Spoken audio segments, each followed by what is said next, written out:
السلام علیکم استاد، ہمارے ہاں پاکستان میں جنگ جمل، صفین، اہل بیت، حضرت علی اور حضرت معاویہ کا اختلاف، حضرت عمار بن یاسر کی شہادت، واقعہ کربلا جیسے تاریخی اور سیاسی واقعات کو دین اور عقیدہ بنا کر پیش کیا جاتا ہے۔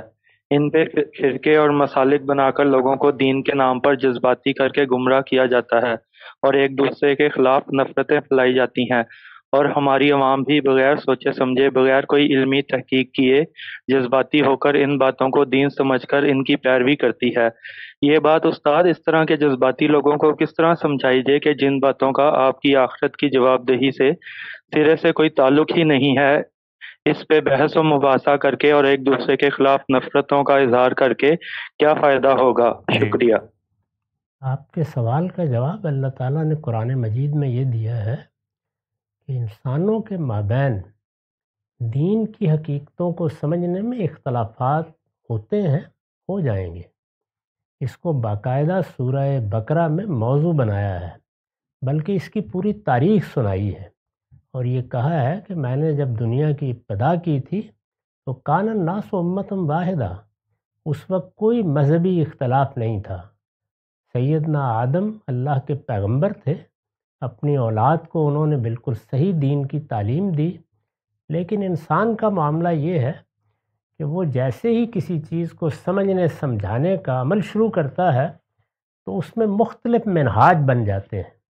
اس وقت بھی اگر آپ مسلمانوں کی تاریخ پر نگاہ ڈال کے دیکھیں تو اس میں دین کو سمجھنے کے مختلف منہاج پورے پورے گروہوں نے اختیار کر رکھے ہوئے ہیں۔ فقہ و تدبر کا منہاج ہے، سلفی منہاج ہے، اور عقیدت کا منہاج ہے۔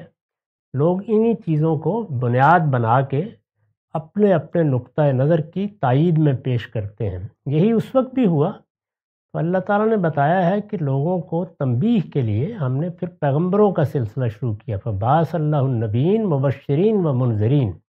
وہ ان کو انذار بھی کرتے تھے، خبردار بھی کرتے تھے، اور اگر وہ صحیح رویہ اختیار کریں تو ان کو خدا کے فردوس کی بشارت بھی دیتے تھے۔ اس کے بعد آخر میں یہ کہا ہے کہ وَأَنزَلَ مَعَهُمُ الْكِتَابَ، پھر ہم نے ان پیغمبروں کو اپنی کتاب دی۔ وہ کس لیے دی؟ جہاں سے بات شروع ہوئی تھی اسی پر ختم کیا ہے، لِيَحْكُمَ بَيْنَ النَّاسِ فِي مَا اخْتَلَفُوا فِيهِ، تاکہ لوگوں کے اختلافات کا فیصلہ کر دیا جائے۔ تو اختلافات کے فیصلے کے لیے اللہ تعالیٰ نے کتاب نازل کی ہے، مجھے یا آپ کو مبعوث نہیں کیا۔ اللہ کی کتاب لوگوں کو پڑھنے کے لیے کہی ہے، اللہ کی کتاب کا ترجمہ عام کیجیے، اللہ تعالیٰ کی کتاب کو پڑھنے اور سمجھنے کی طرف لوگوں کو متوجہ کیجیے، اسی کو ہاتھ میں لے کے لوگوں کو سنائیے، پڑھائیے، تعلیم دیجیے۔ جب آپ ان کے عقائد، ان کے نظریات کو براہ راست موضوع بنائیں گے تو رد عمل پیدا کریں گے۔ اللہ کی کتاب کی تعلیم عام کریں، اس کے لیے اسٹڈی سرکل بنائیں، مطالعے کی مجالس منعقد کریں، قرآن مجید کا ترجمہ پڑھ کر سنائیں، قرآن کو موضوع بنا کر خود قرآن کو بات کرنے دیجیے۔ مسلمانوں کی اصلاح ہو یا غیر مسلموں تک دعوت پہنچانا ہو، اس کا واحد طریقہ یہی ہے۔ اس کے علاوہ آپ جو چیز بھی اختیار کریں گے وہ اصل میں 4 فرقوں میں 5ویں کا اضافہ کرتے ہیں۔